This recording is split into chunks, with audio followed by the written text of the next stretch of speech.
John McMullen covers the Eagles for 97.3 ESPN.com.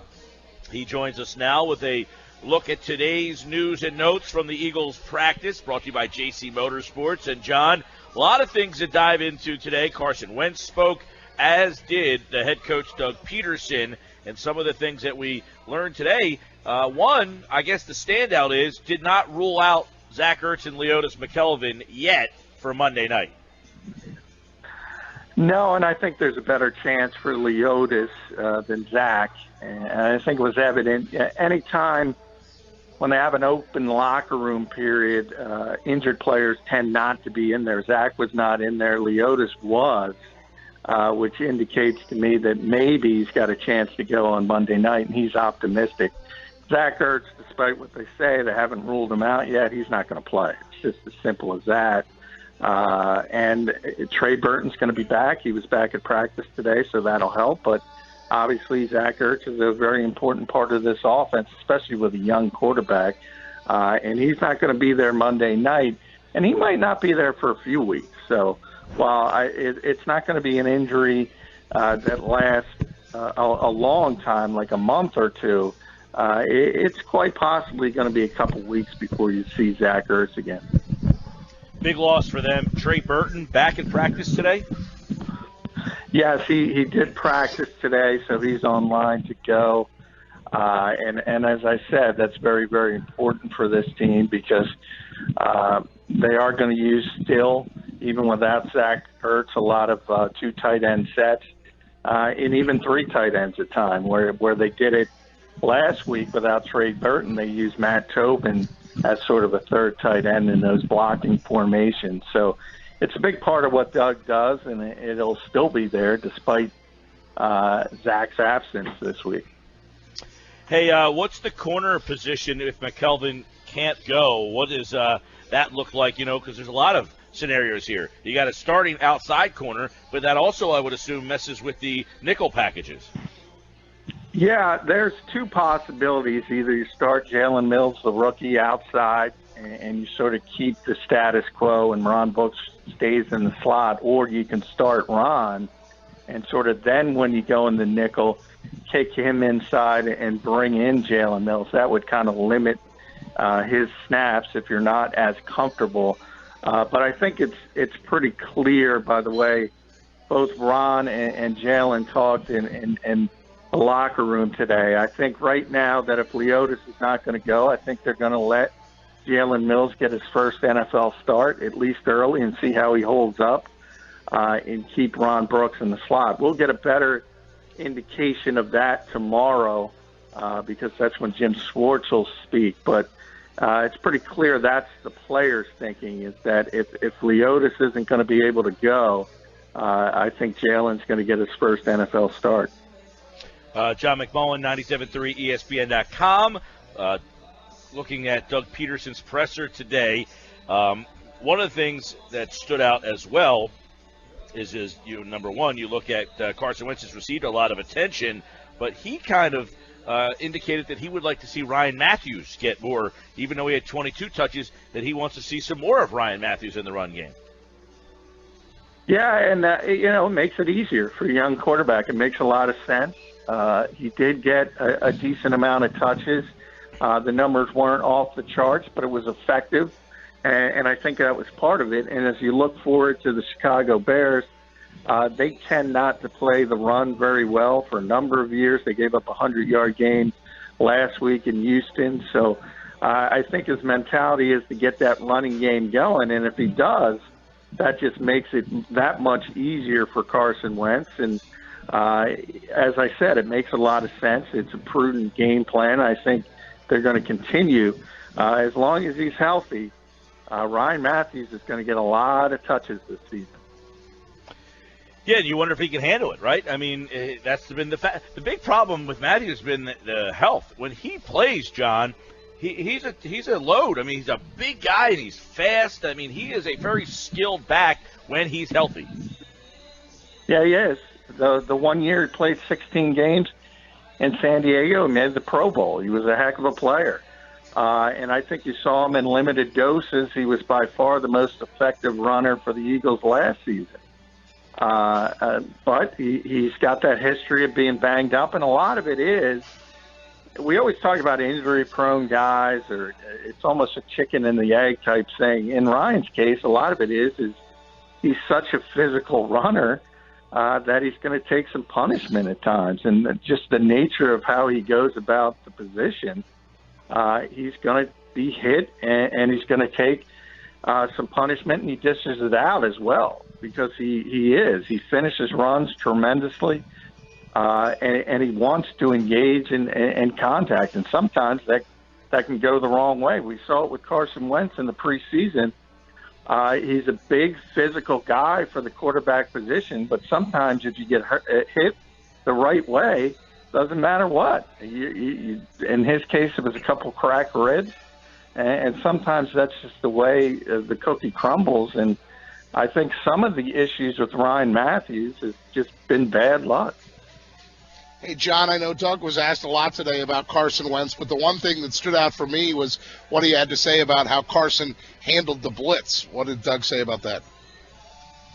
Yeah, I mean, his numbers against the blitz were just ridiculous. I mean, if you were asking the question of Tom Brady, they would be off the charts. So a lot of it is the preparation, and he mentioned the fact that he's there at 5:45 in the morning, trying to get compare. A lot of players have used the term gym rat to describe Carson, as he's just one of those guys that enjoys the practice aspect of it, the film aspect, and that's the kind of stuff that some guys don't like, because it's boring, and it's not as exciting as obviously game day. But he embraces it, seems to enjoy it.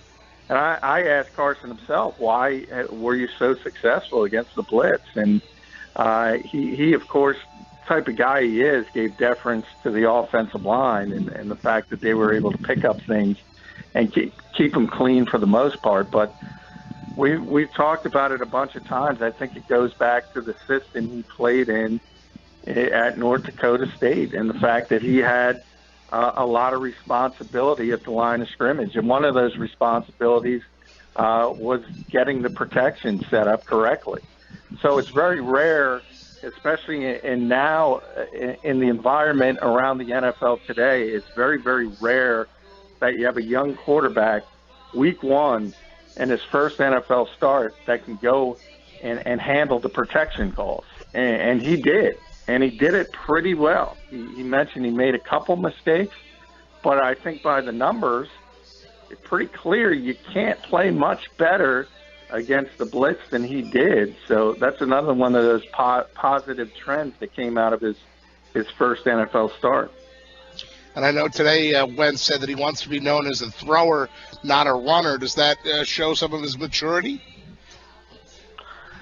Yeah, well, I don't know if that's so much. I think that's just common sense more than anything else, because look, in this league, if you common run sense, the and a lot of these football guys in the league don't use John.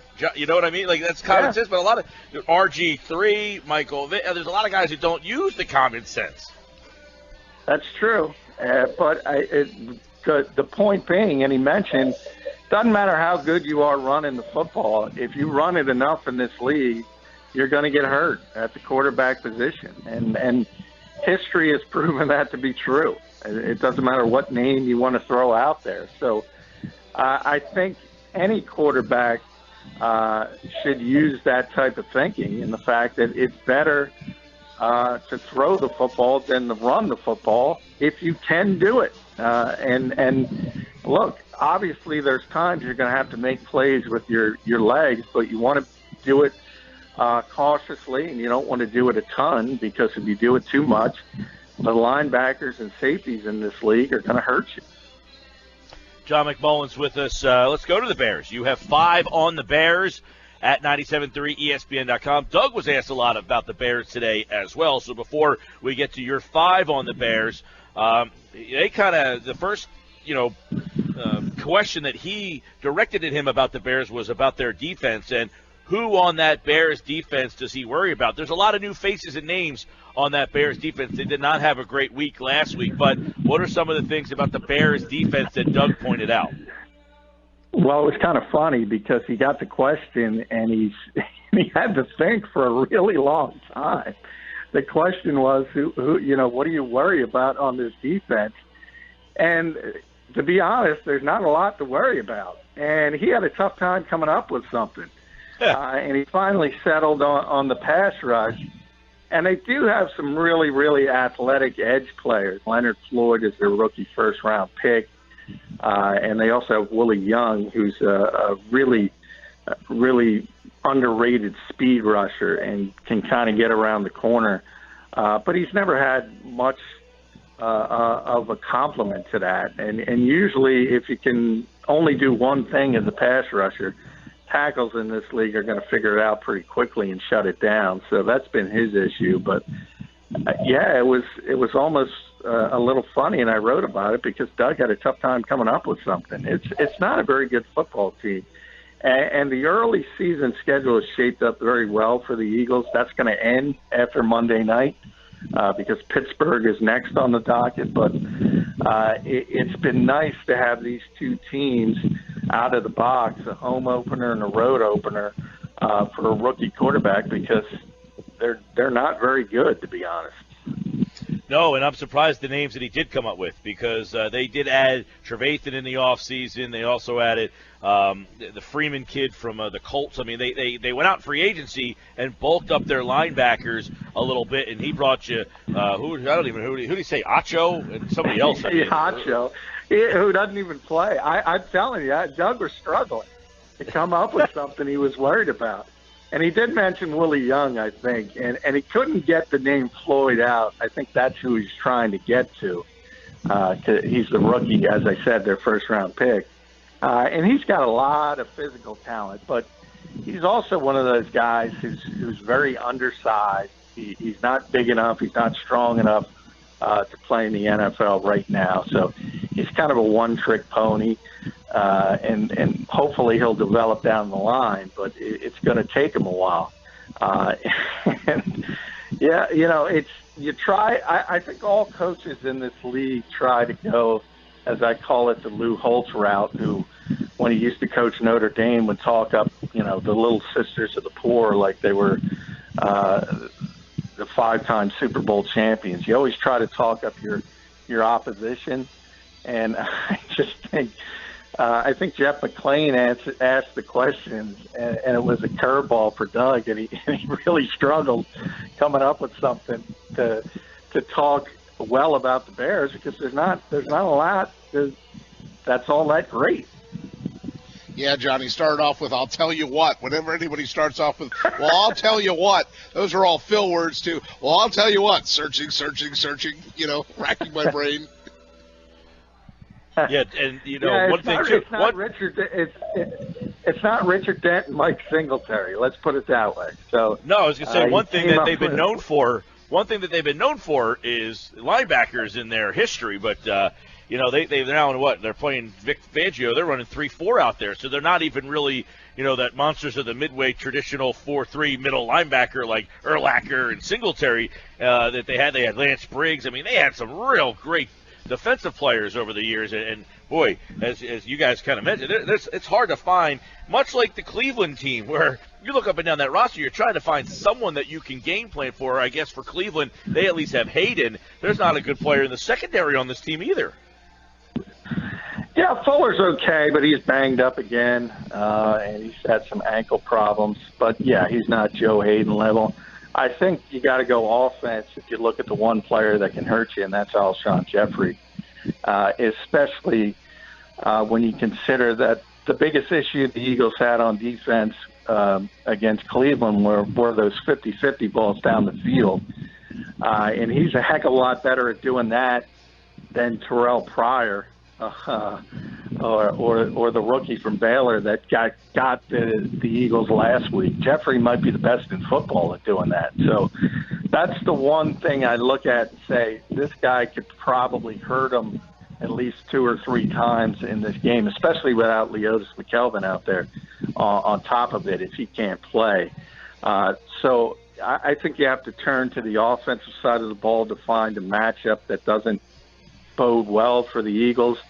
Well, yeah, if you're talking defensively, I mean, I guess the first guy you bring up is Trevathan, but even him, I think he was the product of a lot of great players around him in Denver.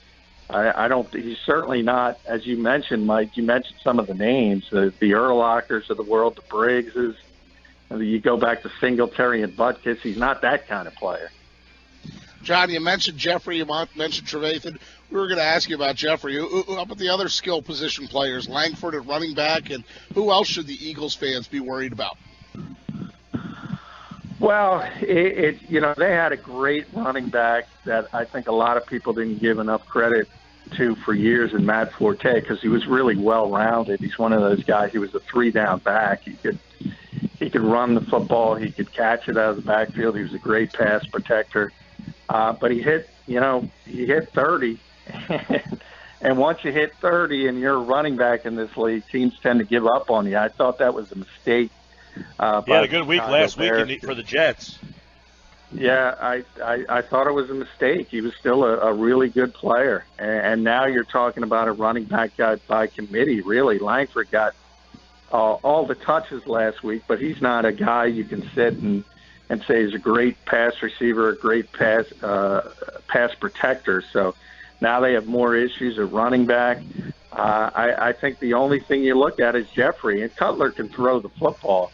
There's no question about that. But we know the positives and negatives of Jay Cutler. I've always called him the Jeff George of this generation. His arm talent is just off the charts. But when things start going south, you get the bad body language. He certainly doesn't handle pressure well, and he's got two bad tackles, maybe the worst tandem of tackles in the league. So, as I said, this is the worst team in the NFC North by a long shot, and the Eagles should have a very good chance to go on the road and get a win. John McMullen with us here on 97.3 ESPN. Got a nice article, 5 on the Bears right now on the website. And, John, if you're looking for an area then to exploit the Chicago offense and attack them, where is that area to attack? Well, it is. What I just mentioned, the offensive tackles, especially I mentioned Connor Barwin is probably just so happy this week after having to deal with Joe Thomas for 60 minutes, who might be one of the 2 or 3 best tackles in football. Now it's Charles Lito, who might be one of the worst left tackles in football. And the right tackle, when you talk about Brandon Graham and Vinny Curry, it's Bobby Massey, so he's not much better. And that's where you really, really have to have a big pass rush coming from, because as we know, we already know Jim Schwartz doesn't want to blitz. And he shouldn't have to blitz this week because the Eagles should be able to get significant pressure from just the front 4. Should be an interesting matchup for the Eagles to go on the road. Yes, not a great football team, but Monday night on the road, rookie quarterback. We should learn a lot more about Carson Wentz, who, man, even in his press conference today, he was asked not once but twice about Obama, mentioning him, his jersey sales, number 1. Give me your take on how he's handling it. I mean, is it a guy who seems like he's got this ear-to-ear smile like, wow, this is really cool, or is he just kind of chill and like, hey, guys, this is just who I am. You're not going to crack me. Well, I think it's both. I think he does have the ear-to-ear smile because he's sort of got that, golly shucks attitude about him, sort of Richie Cunningham-like, but the good part of it is he doesn't take it seriously. So when I mention he's a gym rat, I don't think people talk to him about the president mentioning him or the jersey sales, and he just kind of shrugs it off. And he said today he doesn't listen to sports radio, he doesn't read the papers, he doesn't do any of that. So I think he gets a lot of his information secondhand from his family and friends, who certainly make him aware of such things. But I think that was the one strength the Eagles picked out very, very quickly about Carson Wentz is, and it works on both ends of the spectrum. And we talked about it last week. The stage is not going to be too big for him. And the second part is he's not going to become full of himself because he's just not that type of guy. I think if you saw his T-shirt, there's some Tim Tebow in him. I play for him, which is obviously in regards to his faith. And he just isn't going to be one of those prima donna type players. It's just not his personality. So from that aspect, I don't think you have to worry about him. He's John McMullen every day at 4:05 on the Sports Bash and at 97.3 ESPN.com. Great stuff. 5 on the Bears is up, plus John has made his official pick for the game at 97.3 ESPN.com. We'll get that from John on Monday's show. John in studio every Tuesday, and this Tuesday we'll be recapping the Eagles and the Bears. Make sure you make it a part of your daily routine. Bookmark 97.3 ESPN.com for all of John's Eagles coverage. Thank you, John. Have a fantastic evening. Hey, thank you, guys.